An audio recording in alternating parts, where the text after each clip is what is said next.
ప్రముఖ సినీ నటుడు, నిర్మాత మురళీమోహన్కు చెందిన జయభేరి సంస్థకు హైడ్రా షాక్ ఇచ్చింది. హైదరాబాద్ నగరంలోని రంగాల్కుంట చెరువులోని అక్రమ నిర్మాణాలను తొలగించాలని నోటీసులు జారీ చేసింది. ఫైనాన్షియల్ డిస్ట్రిక్ట్లోని రంగాల్కుంట చెరువు FTL బఫర్ జోన్లోని నిర్మాణాలను తొలగించాలని అందులో పేర్కొంది. జయభేరి సంస్థకు హైడ్రా నోటీసులు ఇచ్చిందనే విషయం 2 రోజులుగా సంచలనమైంది. ఎంతో పేరున్న సంస్థ కూడా నిబంధనలు ఉల్లంఘించిందనే విషయం బయటకు రావడం, నోటీసులు ఇచ్చిన విషయం తెలియడంతో అసలేం జరిగిందనే చర్చ మొదలైంది.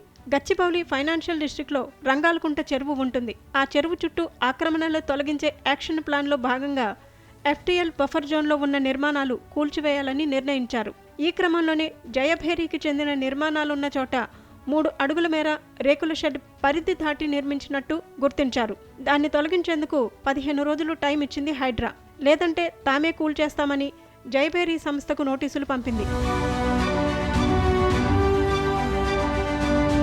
హైడ్రా తమకు నోటీసులు ఇచ్చిన మాట నిజమేనన్నారు నటుడు, నిర్మాత మురళీమోహన్. అయితే జయభేరి ఎక్కడా ఎలాంటి ఆక్రమణలకు పాల్పడలేదని వివరణ ఇచ్చే ప్రయత్నం చేశారు. స్థానికుల ఫిర్యాదుతో హైడ్రా అధికారులు తమ సైట్కి వచ్చారని, బఫర్ జోన్లో 3 అడుగుల మేరకు రేకుల షెడ్ ఉన్నట్టు గుర్తించారని TV9తో చెప్పారు. ఆ షెడ్ తామే తొలగించేస్తున్నామని మురళీమోహన్ చెప్పుకున్నారు.